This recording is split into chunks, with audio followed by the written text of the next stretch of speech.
तो हेलो नमस्कार, स्वागत है दोस्तों आप सभी लोगों का एक और नए वीडियो लेक्चर में। तो कैसे हैं आप सब? आई होप कि आप सब अच्छे होंगे। तो चलिए एकदम आज फिर से बहुत ही बेहतरीन वीडियो की हम शुरुआत करने वाले हैं। और इस वीडियो में आज हम आप लोगों को बताएंगे, देखिए हमारा जो टॉपिक चल रहा है वो बिल्कुल हमने बेसिक से किया है। बेसिक इंग्लिश को हम शुरू करने वाले हैं और हमने काफ़ी सारी बातें इसमें आपको बता भी दी हैं जो कि बहुत ही बेहतरीन तरीके से आपको अब तक समझ में आई हैं। ठीक है, तो एक बार थोड़ा सा रिवाइज कर लेते हैं उन्हीं चीज़ों को, फिर हम आगे बढ़ेंगे कि आज की वीडियो है इसमें मैं आपको बताऊंगा कि वर्ड होता क्या है असल में। ठीक है, ये बताने वाला हूं, लेकिन उससे पहले मैं थोड़ा सा रिवाइज कराना चाहूंगा। आई नो, मुझे पता है कि आप अच्छी तरीके से इस बारे में जानते हैं, लेकिन फिर भी मेरा बताना आपको जरूरी है। ठीक है, तो आप सभी लोग जानते हैं, मैंने आपको कल भी बताया था कि जो कोई भी एक वर्ड होगा वो दो चीज़ों से मिलके बनेगा, वॉवेल और कॉन्सोनेंट्स। ठीक है, दो चीजों से मिलके बनेगा, ये बात आपको पता है, वॉवेल और कॉन्सोनेंट्स। ठीक है, दो चीजों से ये मिलके बनता है। अब सबसे पहले बात, ये तो मैंने कल भी आपको बताया था और आपको याद भी होगा। एक बात मैंने और आप लोगों को रिपीट कराई थी, वो ये बात थी, एक बात मैंने आपको और बताई थी जो आपको याद होगी कि अगर कोई एक शब्द अगर हमें बनाना है तो वो ना तो ये अकेले बना सकता है ना ये अकेले बना सकता है, यानी कि इन दोनों को मिलना पड़ेगा तभी एक शब्द बनेगा। अब ऐसे नहीं कि हम इन दोनों को मिला दे तब भी शब्द बन जाए। देखो जैसे ये लिखा था मैंने कल कि ये लिखा था ना, तो इससे शब्द नहीं बना था। क्यों नहीं बना था? क्योंकि इससे शब्द इसलिए नहीं बना था क्योंकि ये जो है वो एक सही ऑर्डर में नहीं है। तो ये एक बात मैंने आपको कल क्या बताई थी, वो पॉइंट याद रखने हैं कि कब सेंसेबल शब्द बनेगा, वो पॉइंट आपको याद रखने हैं, वो पॉइंट आपको याद रखने हैं। ठीक है, मैं पॉइंट्स बता रहा हूं, वो पॉइंट्स आपको याद रखने हैं। ठीक है, ये बात तो आपको पता है कि वॉवेल और कॉन्सोनेंट से मिलके बनते हैं, वो पॉइंट्स आप याद रखेंगे। पहला पॉइंट्स क्या है कि ये एक इन अ इंक्रीजिंग ऑर्डर, इंक्रीजिंग ऑर्डर मतलब कोई भी वर्ड जो होगा उसमें जो लेटर होंगे, कौन होंगे? लेटर्स।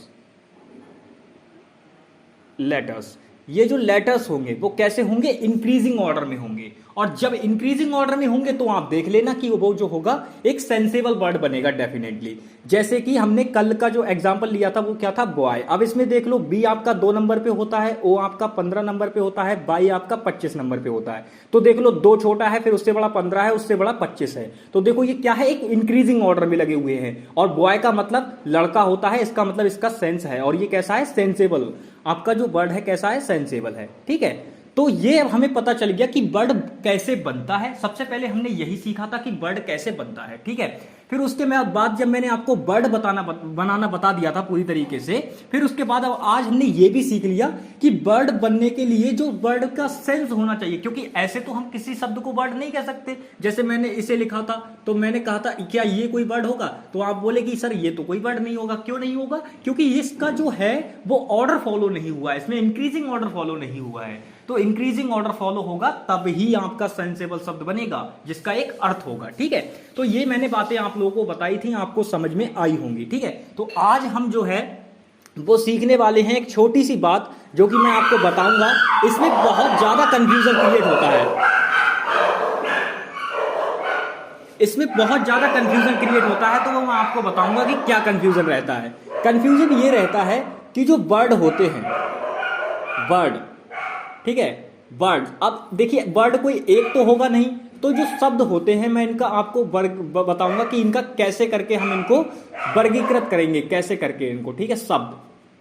ठीक है, अब समझिए सबसे पहली बात, जो शब्द होता है इसका जो वर्गीकरण होता है, यानी कि अगर हम कहें इसका क्लासिफिकेशन, तो क्लासिफिकेशन इसका जो होता है उसे हम क्या कहते हैं? इसको एक विशेष नाम दिया जाता है जिसको आप भली भांति परिचित हैं, जिस चीज से, जिसको आप, मुझे पता है, बहुत अच्छी तरीके से जानते होंगे। इसको कहते हैं पार्ट्स ऑफ स्पीच।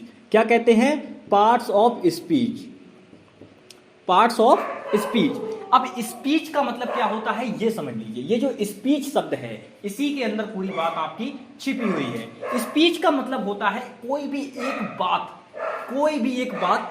इसमें क्या होगा? पार्ट्स ऑफ स्पीच मतलब कोई भी एक स्टेटमेंट हमने बोली, उस स्टेटमेंट में जो भी बातचीत होगी, जैसे हमने कहा he is a good boy कहा हमने, क्या कहा, he is a good boy, good boy. तो ये क्या है, ये एक स्टेटमेंट है। अब इस स्टेटमेंट में कुछ पार्ट्स होंगे, आप देखोगे तो ये ही पार्ट है, ये इज पार्ट है, ये आ भी एक पार्ट है, और ये गुड भी एक पार्ट है, बॉय भी एक पार्ट है। अगर इसमें देखें तो एक पार्ट, दो पार्ट, तीसरा पार्ट, चौथा पार्ट और पांचवा पार्ट, यानी कि कुल इसमें 5 पार्ट हैं। अब मैं पांचों पार्ट इसके गिना भी दूंगा आपको, लेकिन मेरा काम आपको ऐसे बताना नहीं है, मेरा काम आपको बताना है बिल्कुल बेसिक से, इसीलिए मैंने बिल्कुल बेसिक से शुरू किया है, ठीक है। तो सबसे पहले एकदम बिल्कुल मजेदार बात बता दूं कि मैंने आपको कहा जो वर्ड्स होते हैं, यानी कि जो शब्द होते हैं, इनका जो क्लासिफिकेशन होता है, क्या होता है क्लासिफिकेशन, या आप लिख सकते हैं वर्गीकरण, ठीक है, वर्गीकरण, या आप बोल सकते हैं टाइप्स ऑफ वर्ड। क्या कह सकते हैं, टाइप्स ऑफ वर्ड, यानी कि शब्दों के प्रकार, ठीक है। तो जो भी आप चाहे उस तरीके से आप इसको याद कर सकते हैं। तो देखिए भाई, सबसे पहली बात है, मैंने जिस दिन इंग्लिश की क्लासेस शुरू की थी उस दिन भी मैंने आपको बताया था कि ये जो इंग्लिश होती है वो 2 प्रकार की हम पढ़ते हैं, एक तो अमेरिकन होती है और एक ब्रिटिश इंग्लिश होती है।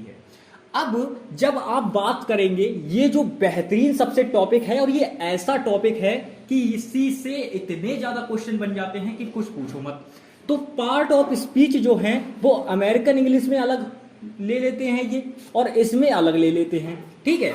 अब देखो, अगर आपसे कोई सीधे सीधे पूछ ले कि पार्ट ऑफ स्पीच कितने होते हैं, मेरी बात याद रखना, अगर कोई आपसे पूछ ले कि पार्ट ऑफ स्पीच कितने होते हैं, तो उसे बताना कि नवरात्रि में कितने दिन होते हैं भाई, नवरात्रि में कितने दिन होते हैं, तो कहोगे सर 9 दिन होते हैं। तो समझ जाना कि कितने पार्ट ऑफ स्पीच होते हैं, 9 होते हैं। अब कुछ बच्चों के दिमाग में आ रहा होगा कि सर 9 कैसे होते हैं, हमने तो 10 भी पढ़ा है, सर हमने तो 11 भी पढ़े हैं। तो मेरे भाई मैं उसका भी बताऊंगा आपको कि ऐसा क्यों होता है, लेकिन फिलहाल मैं आज आपको जितना बताने के लिए आया हूं आपको उतना समझना है, केवल उतना याद रखना है। ये 10 भूल जाओ और ये 11 भूल जाओ, इन दोनों को भूल जाना है। केवल आपको कितना याद रखना है, 9 याद रखना है। केवल कितना याद रखना है, 9 याद रखना है। यानी कि नवरात्रि से याद रखना है कितने पार्ट ऑफ स्पीच होते हैं, कभी नहीं भूलना है जिंदगी में भी। कितने पार्ट ऑफ स्पीच होते हैं, 9 पार्ट ऑफ स्पीच होते हैं। बस यही बात आपको दिमाग में रखनी है। 9 के 9 पार्ट ऑफ स्पीच में आपको नेक्स्ट वीडियो में बताऊंगा, लेकिन उससे पहले मैंने जो यहाँ पे सेंटेंस लिखा था, यानी कि पार्ट ऑफ स्पीच का एक इंट्रोडक्शन जरूर देके जाऊंगा, ठीक है। आपको इंट्रोडक्शन तो मैं हर वीडियो में कर ही देता हूं, जो टॉपिक मुझे पढ़ाना होता है, तो इसका इंट्रोडक्शन मैं जरूर करूंगा, इसका इंट्रोडक्शन मैं जरूर करने वाला हूं, ठीक है। इसका इंट्रोडक्शन मैं जरूर करूंगा। समझिए, सबसे पहली बात मैंने कहा कि पार्ट ऑफ स्पीच जो है, पार्ट्स ऑफ स्पीच, ठीक है, इसके अंदर मैंने एक बात लिखी थी।